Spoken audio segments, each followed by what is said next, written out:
welcome back to We're All Fine. We are all fine. This is your host, Holly, and with me, as always, is my beautiful co-host, Carly. Hi, Carly. Hey, everybody. Hey, Holly. So we have a fun topic to bring up to you guys today, and it's not because we don't love what we're doing, because we do love what we're doing, but there's been a shift, I think, in the way the world works, in the economy. We've become more of what they call a gig economy, which means that you see a lot fewer people doing like what our grandparents did, which was like work a job in one company for like 30 plus years and then retire and be done. So we were kind of curious what kind of weird jobs are out there. Mm-hmm. You know? Well, yeah. Well, especially because, like, I'm going to be honest, like, life has been lifing pretty fucking hard the past couple of years, you know? And the idea of going back to work and working in an office sounds like fucking torture. I think I would make it 2 hours. Someone would be mad about a copy that I made, and I'd be like, well, I quit. I'm done. I'm out. Like, I don't think I'm cut out for the corporate world anymore, or clerical work, or any of that shit. Like, I used to have patience for it. So, like, wanting to find, like, what are my options? You know? Mm-hmm. Like, growing up as a kid, the only job that I ever really wanted was I wanted to be the person that wrote greeting cards. Oh, that sounds great. I've never seen an application anywhere, ever. So, but like something fun, and like you said, like gigs. People have to hustle right now. Mm-hmm. I tried to buy eggs, and they were $10. Oh my God. $10 for eggs. Fuck no. We're an egg-free home. That's one of the reasons that I ended up trying my hand at audiobook narrating, is because, you know, like, I'm home now, and I don't think that I want to go back into the classroom for a long, long time. So it was, you know, how can we have a little extra to play with when I can't do like a traditional job anymore? Not to mention my kids' schedules are insane. Like, I am their Uber driver. So Yep. What can I do right now that's gonna, you know, make me feel, I don't know, like I'm contributing. I know I'm contributing, but like monetarily, right, I guess. And well, and nowadays it's not even just like the guilt of like, oh, my partner is contributing all the money. It's like you can't make ends meet, right? And like you said, my child, I am a full-time snack bitch for her. Like, she needs that. I don't get paid. It's actually probably the most thankless job I've ever had, but she's really cute. And, you know, just throw a cheese stick at her every time she's upset. But people need extra right now. Mm-hmm. So here we are presenting you with all sorts of weird fucking jobs that I found. And there's a scope, or a spectrum, maybe, is what I meant. It has to tickle at least one person's fancy. I found some that sound really fun. I found some that sound absolutely fucking terrible. But people make pretty good money off of this. Oh, I'm excited. Yeah, no, they're pretty good. One that I found that I thought was hilarious, but also probably really helpful for people, is being a professional bridesmaid. So there are legitimate agencies where you make a profile just like nannies or plumbers and stuff. And it's all of your skills that would help someone as one of their bridesmaids. So kind of like that movie with Will Smith, like Hitch or whatever. Oh, yeah. Yeah, but this is actually like a real thing. And so women who don't really necessarily have a lot of friends, or maybe they know that they want like very specific things in their wedding and they don't want to ruin friendships, they can hire this person on and be like, oh yeah, we're friends from forever ago. And then this person is like the scapegoat. So they do everything from Like, they'll plan your bachelorette party. They'll plan your bridal shower. They'll bring emergency kits for the day of the wedding. They're the one that will kind of mediate and be the liaison between you and your wedding planner if you have one. They will be the person that goes and bitches out your mother-in-law or future mother-in-law when she's pushing boundaries on the day of.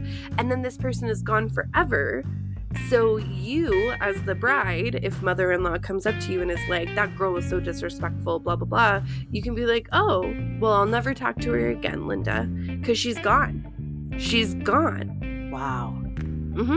And they can make anywhere from $100 to $200 per hour. And on average, they usually get more than $1,000 per event. So if you're free on the weekends and you're good at like organization and confrontation, it sounds like, being a professional bridesmaid is the way to go. You would really take quite a patient human, I think, to do that. Oh, So if you're someone who's already made a living being like a middle school teacher or a prison guard, then this might be another great path for you as professional bridesmaids, because brides are they're a special kind of something on their wedding day. And, just because at that time, like, it's planning a massive party and there's like a whole bunch of people there from all different facets of your life in one room. And that's always weird when you're like different lives collide in one space. And, it's a lot. So, okay. Whew, that'd be a lot. But I mean, for $1,000 per gig, not bad. Not bad. Well, and that's just for the wedding. People can charge more for all of the pre-stuff, and so I'm into it.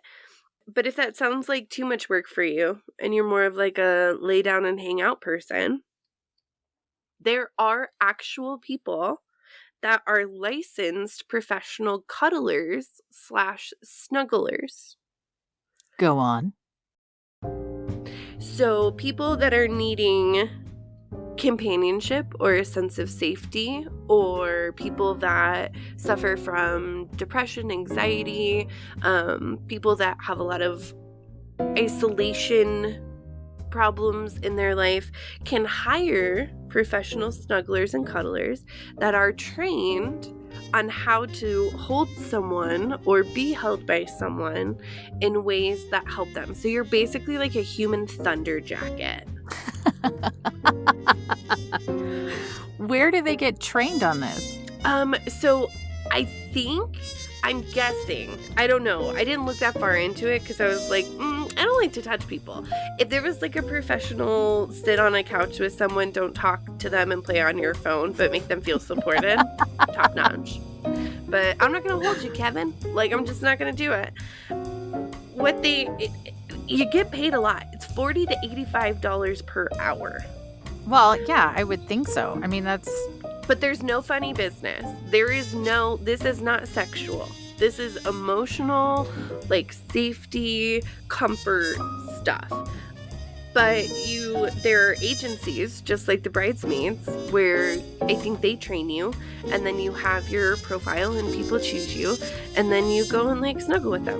So it started in, I think, Japan is what I read.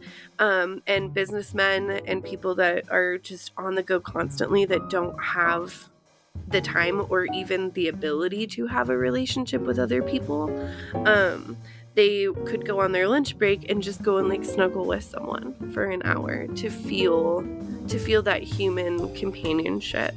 And then now it's spread because it is actually something that people need. You're supposed to have like a minimum of like 6 hugs a day to flourish or Really? whatever. oh, You're supposed to have like physical contact with another human being so many times a day. I don't know if the number is 6. And when you do hug someone, it should be longer than 6 seconds, which doesn't feel like a long time until you are the person that knows that number. And then you hold someone and they're letting go at 4 and you're like, shh, no. This last 2 is growth, I feel like I'm trying to think, hugging for that long, there's very few people that I would hug for that long. Like my kids and my husband, I feel like are the only ones I hug for that long. Oh, my Right. sister. Yeah. Well, good thing is those count. those count. So just hug them like that, like 6 times a day. And like I said, I think I have the numbers wrong. I don't know. But it helps you. It's just like babies can't grow unless they're held, right? So Mhm. you don't get paid for it, but you can go volunteer at hospitals and NICUs and stuff like that and hold little babies to help them grow. I don't know if that's on your list of unconventional jobs, but I would do that one. I would 100% go and hold babies. Yeah, you don't get paid, but like you get to hold babies and help them grow, That which is the payment. more than payment. But yeah, you can do it. So just know that is a thing that you can volunteer to do, Oh my God, I'm loving all of this. right? Here is one that I will not do ever. And if other people want to, I'm not judging you, but someone else might. A face feeler. What do you think that means? I don't know. I mean, I feel like it's in the same category as professional cuddler. Someone just like holding your face. Yeah, I mean, like, I don't know what that means. So you get paid $10 to $24 per hour on average in this position. But you literally are you are hired by skincare companies and cosmetic companies to feel a person's face before the product is applied. So literally with your bare hands. And you can't have calloused hands. You have to have like pretty good hands. And you rub their face to feel it, and then they put on the product, and then you rub their face again, and then you like rate and give data points on how the skin feels. And you said this pays $10 to $24 an hour? Mm-hmm. Okay, so for $24 an hour, I would think about doing that because it's going to be in a clinical environment. And I mean, it's not like you're on like the corner of South Nevada, like That's true. rocking up to people and be like, let me touch your face. That would be, I wouldn't do that for $1 million an hour. No, I mean, But probably not. no, but you know, in a sterile environment with, I mean, No, so I've had more time to think about this. Here's why I was like, I will never do this. Okay. Unless I feel your face and then I'm taken into another room and then I tell them how your face felt, right? Right. I do not want to, next to someone who just came in as a product tester, which they have to be going through some shit. If they're like, yeah, throw shit on my face, I'm good, I'll take this cash. I have to rub your face and be like, it feels pretty scaly. Your face is hairy and dry. Like, do you have to do that in front of them? I don't want to do that. I'm not here to tear people down. See, and to me, I think you just gave me another reason to do it because I could totally, like, any aggression that I've been feeling or like the things that I've had to keep in. And now I can just look at someone with like full blown honesty and be like, it's oily. Felt kind of gross. You know, like. I can tell you have combination skin and you don't know how to handle it. Yeah, I would like, this is a space that does not call for passive aggressiveness at all. Like they want straight aggressive. But my guess is that they're just going to have you fill it out on a piece of paper. Like there's probably a bunch of check boxes. It's not like you have to stand there and like judge that person. I think there's probably a separate job for that. How do we know? I don't know. A judging person? I mean, this is terrible, but I would love to get paid to be in those control groups, right? Where they put you in a room with 8 other people and they show you a commercial and they're like, all right, what did you think? So 10 out of 10 times, I'm going to fucking hate it. I'm going to hate it. But it's not a person. Like one person, because I don't know how to wash my skincare routine is the equivalent to like an 8-year-old camping, right? Like if I get something on it, I clean it, you know? Like I am not one of these people that have a whole thing. So who the fuck am I to be like, your pores are very large. Yeah, but you're not saying that to that person. Like they didn't volunteer to come in and have someone tear them down. Right. They just want like clinical data, which is, you know, check the box. It depends on how biased they want you to be. You never know. Anyways, it's not a job for me. You know, a job that's definitely not for me, but other people would probably love it. A water slide tester. Nope, absolutely not. It's like being a roller coaster tester. Nope. Nope. I don't want to get stuck in a tube. I don't like it. But they get paid, you are not going to believe this, $25,000 to $34,000 per year. Their travel is covered. They get per diem to stay at the resorts and all of the stuff. And literally this is the description. The job involves traveling around the world, testing out slides, and rating them. The company's last tester, Tommy Lynch, was apparently with them for several years. Why he left the position, we can't possibly imagine. Well, I can. They pay that much because you're taking your life in your hands. Have you seen some of these water slides? Go watch that documentary, the one that's called, it's something park.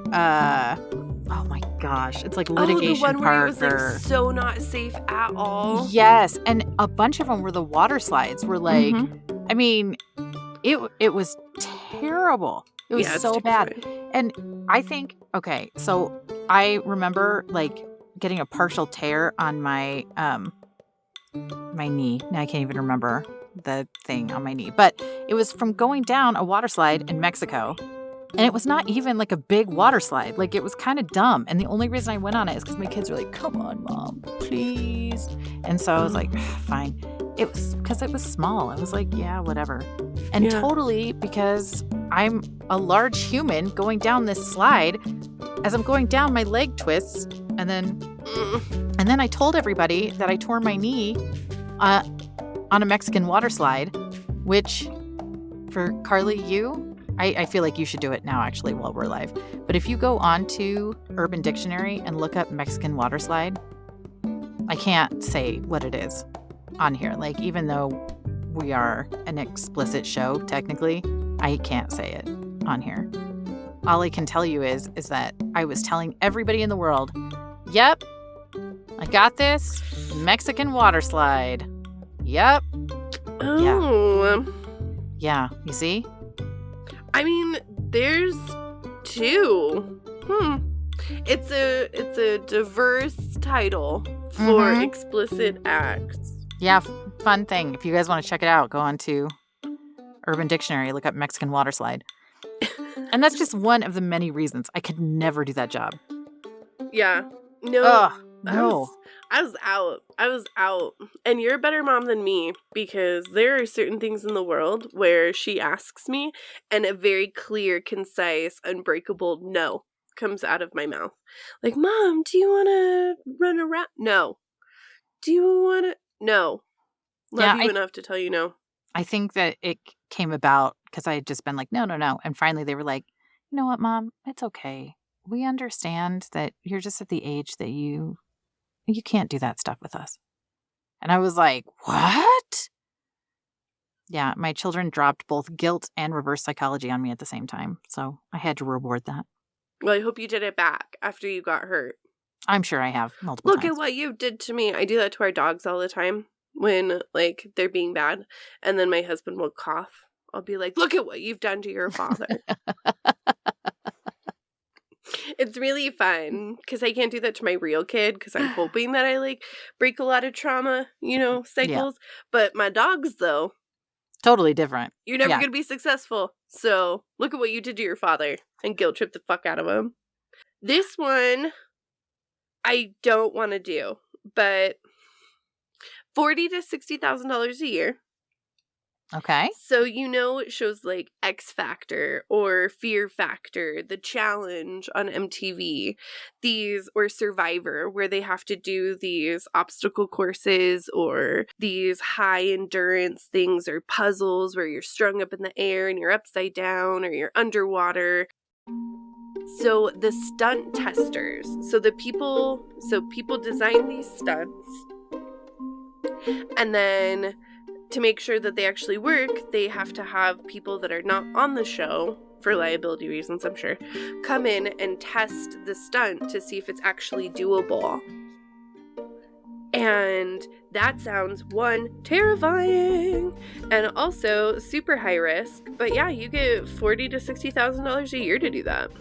Depending on what the stunt is, you might as well be a water slide tester. I mean, like, it all Well, so one of the many things that they have to do is seeing how much of one insect you can eat, because like on Fear Factor that was a big thing. Like, let's see how many crickets you can eat, let's see how many cockroaches you can eat. So seeing how much like was maybe a little bit too much, or what was doable in the allotted time period. Yeah, which would be great for another job, which is cricket breeder.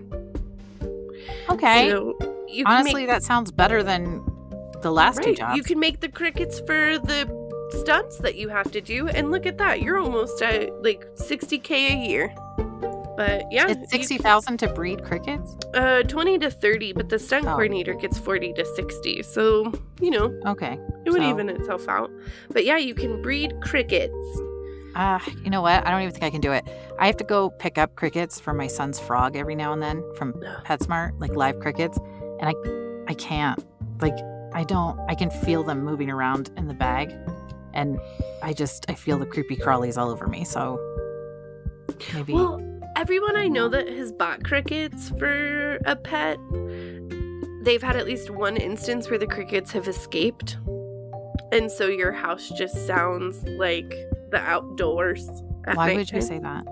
Why would you say that to me? I honestly felt like that probably had happened to you before. It had not, but new fear unlocked. So thanks for that. I fucked up. Holly. I fucked up, and I'm really sorry. I did not wish this on you, Ricky Bobby. I did not, okay? I did not wish this on you or your family. Maybe it won't happen to you. Maybe in the universe, that was your exception. Okay. Like, whoever's in control is like, you know what, Holly? This won't happen to you. Because truly, you're the only person that I know that it hasn't happened to. I am knocking on wood currently. Yeah, I'm gonna. Knock. Okay, I'm doing it too. So, I mean, I don't know. You could breed them. You could breed them. No, I think you need to talk about a different job, because now all I can think about are crickets. Okay. So the last one I have isn't like great either. But you can make good money, $24 per hour, as a dog food taster.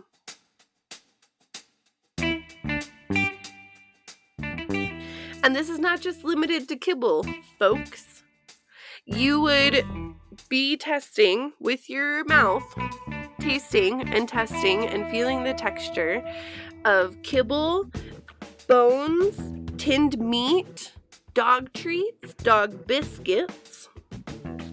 Okay. And what you do is you would eat that company's dog food, and you compare it to another company's dog food to see how it holds up with taste, texture, all of that. So is that also like,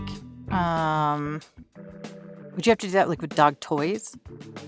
Oh, I don't know. They didn't see that on there. The closest to that would be bones, but I wonder if you could get a job just like chewing on dog toys all day. I mean, I would be kind of curious about that. Honestly, I don't know if I would tell people that was my job, but I'd do it. Well, not it may the not dog be. food one. I don't eat meat, but the dog toy tester, I could do that. I just feel like that would not be like a super attractive thing to tell people on like a first date. Well, they're like, so what do you do? And you're like, I eat dog food.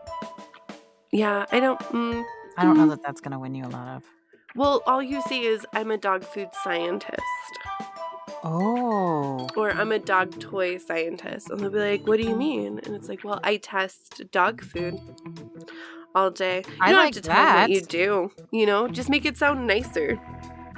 Just like we don't say trash guy anymore. They're not trash guy. They're waste management or sanitation workers. Oh. And, we can do the same thing with eating dog food. Okay. Yeah, dog food scientist. How do you test the dog toys if that is a real job? Well, we see the chew capacity, resistance. I don't know science words, but if it was my job, I'd come up with better ones. Well, those are the best jobs I could find. I really like those. There were a couple others I just wanted to add, but I can't find their annual salary. So I may have to look into some of these just to kind of know. But there was one Carly that I saw and I was like, this is Carly's job. Oh, I'm ready. It is a professional sleeper. Done. Do it. I'll do it. Yeah. I mean, How do I do so it's a hotel in Finland hired a member of staff as a professional sleeper to test the comfort of their beds. The individual sleeps in a different one of the hotel beds each night and writes a review about her satisfaction with each one. Honestly, that sounds like free room and board, and you get paid. Do you get a per diem for room service? Because if you do, this is my career. This is what I was put on this earth to do. I mean, I sort of feel like you would. You're getting paid, like hourly, right? You have to, right? Yeah, I mean, I Or don't like know maybe by submission, maybe like by review. But even with that, you got 365. I kind of like it. Unless it's a really terrible bed. Well, I mean, yeah, but the next night, just go to the next one, you know? Okay. All right. Well, I have a couple others, and then I want to talk to you about how you can get into these. You ready? Drying paint watcher. Okay. Someone actually earns a living watching paint dry. A man in the UK currently has the job, and he spends his days painting sheets of cardboard to test how long new paint mixes take to dry, and watching for changes in color and texture. Yeah, I've seen that. So there are multiple people that do this, especially with the quick dry and stuff like this. Like you literally just science it, you put it on and then you sit and wait and check the result of how long that mixture took. What?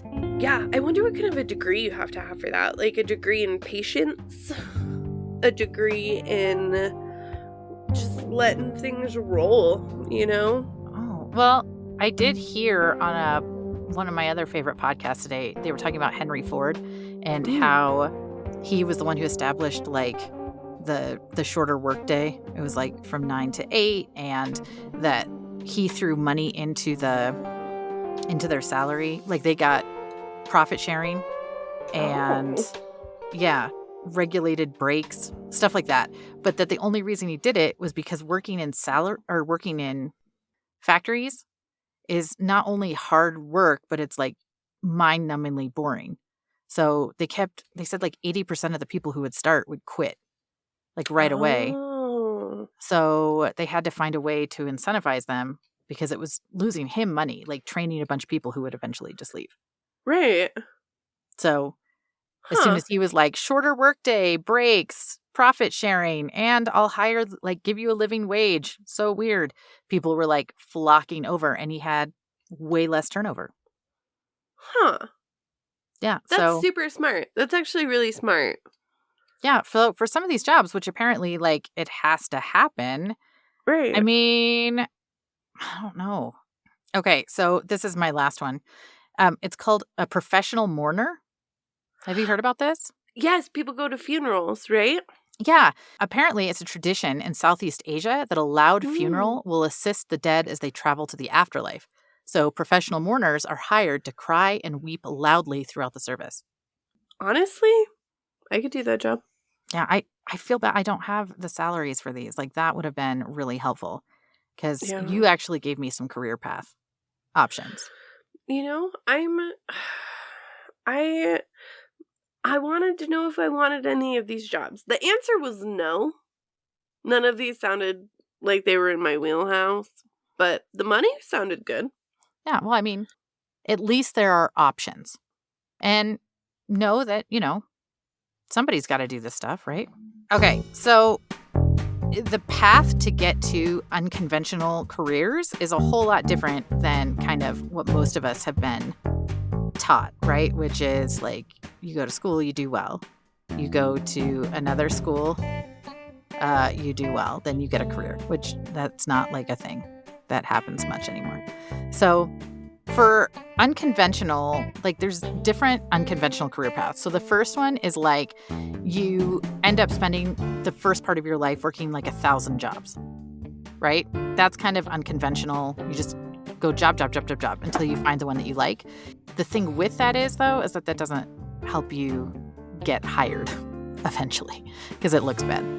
Right. So not great. The second unconventional career path is that you start on one career path where you're like, this is it. This is for me. And then kind of after you've done all the work, you're like, nope, just kidding.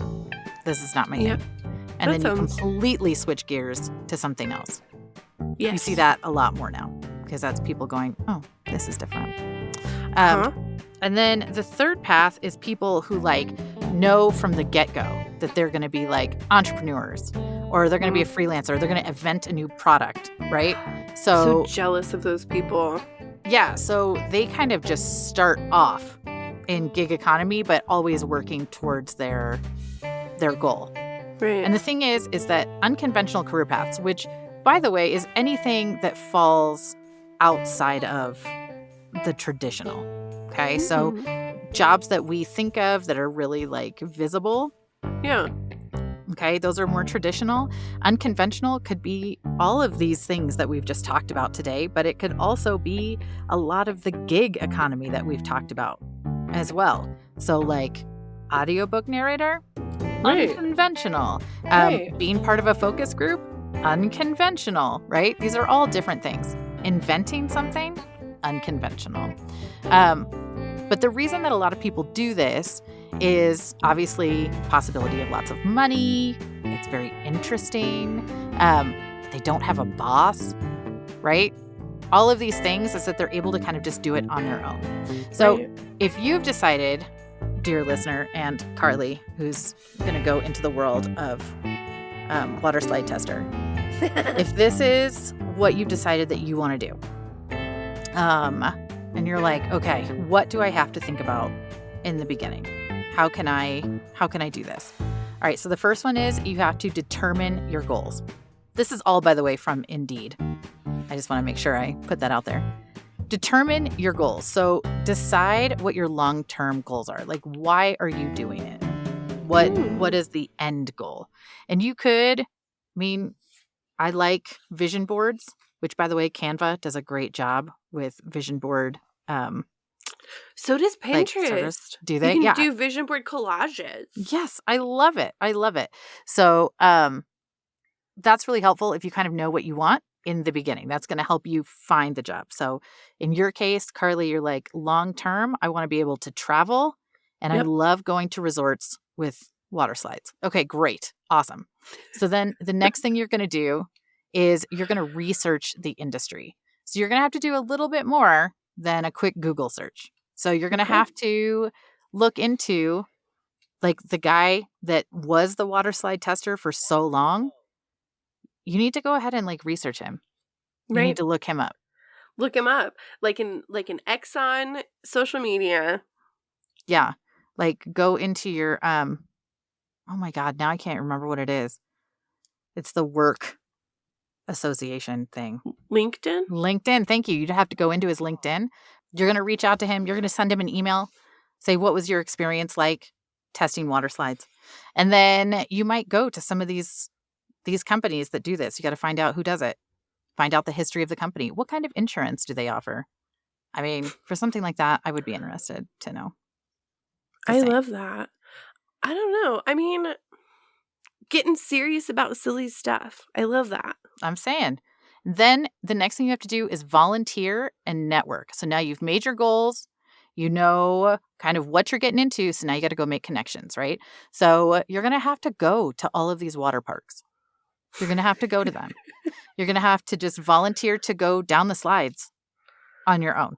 Right. Okay. Show enthusiasm. Yeah, you got to strap on a swimsuit and you just got to go. You got to do it and know that every slide that you go down, you're not just having fun. That's the side benefit. You're networking.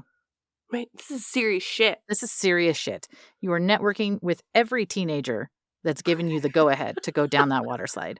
You just get to know them all. So you are connecting. It's Right. wonderful. Make Okay. sure that your trunks, your swim trunks, and your suits are perfectly put to where you're not going to be flashing everybody. You don't Yeah. show your ass. You don't want to do that. You want to show that like you understand this field.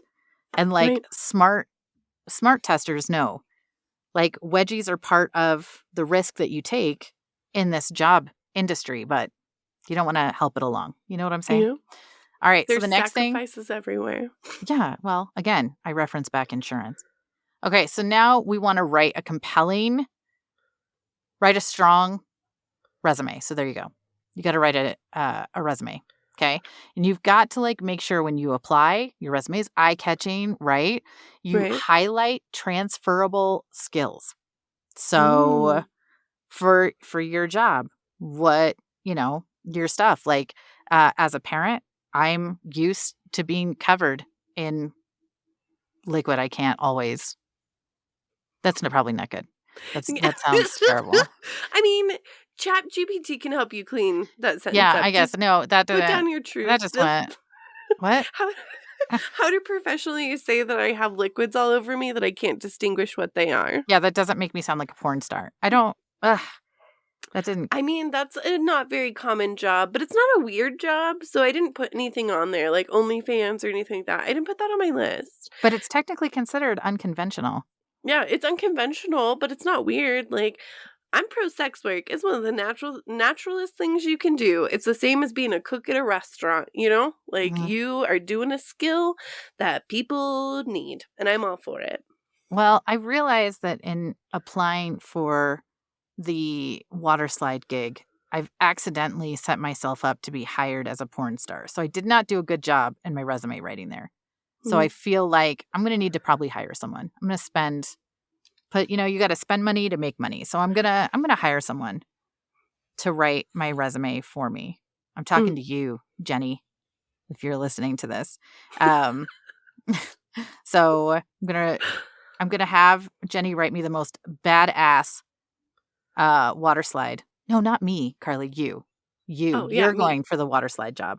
Sorry, I wasn't trying to steal that from you. I mean, I don't know. I trust your opinion, Holly, because I feel like I said I never want that job, but you want me to have that job, which makes me feel like this is the path I'm supposed to be on. I feel like it's right for you. Yeah. Okay, so we've got two last things, and then you are on your way to being a professional water slide tester. I'm ready. Okay. So you've written this badass resume, or you've had Jenny write it for you. And the next thing is a really awesome cover letter.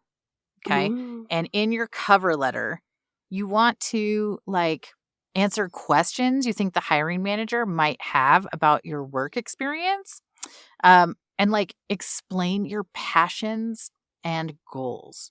So like your passion is to spend a lot of time in dark tubes with chlorinated water. Yeah. Yeah. Not right? not afraid of obstacles like urine or Yes. other people's children. Yeah. Totally comfortable with body checking others when necessary. Yes. I feel confident in a bathing suit. Hashtag everybody is a summer body. Maybe that would be my niche. I love this, Carly. I love this Yeah. for you.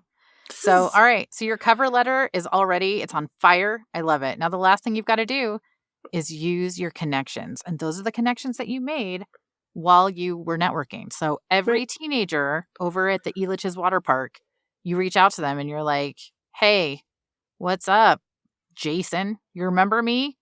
That's right. I want you to talk to your superior. And I'm putting in a resume for this job. That 4-hour lifeguarding course that you guys took made me feel real safe. I want to return the favor.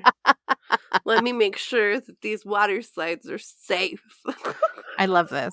I love this for you. So that's it. I've given you like a very easy step-by-step to get exactly the job that you want. This time next year, I might even understand things like velocity. I feel like that's a word that somebody would say in this field. I love it. Not they might sure even what it is, use but that it sounds important. as like a dog food scientist. They could use that. The velocity in which the kibble chewed. Velocity in which the kibble was shot out of the machine into my face. I liked it. I liked it. All right. Well, you're welcome, listeners. We're hoping that this has like given you some guidance for your life. Because that's what we do. You don't have to stick to the rat race. There's probably a job about rat races, as long as it's humane and cruelty-free. If it's not, fuck you for wanting to do it. Yeah, I mean, there's all kinds of stuff. Snake milker, that's a real thing too. I mean, guys, it's endless. It is endless. And with all of this weird stuff, no matter what you decide to do or try and then try something else, remember, we're all fine. Guys, if you have not already checked us out on Facebook, please do. We have some polls that go out occasionally. We'd love to hear your opinions. You can also catch us on YouTube, TikTok, if it's still around. I don't know. This is getting recorded earlier, so we'll find out.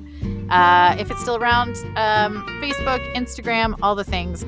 Check us out or send us an email at we'reallfinepodcast@gmail.com. Guys, we hope you have a great day. We love you. Bye.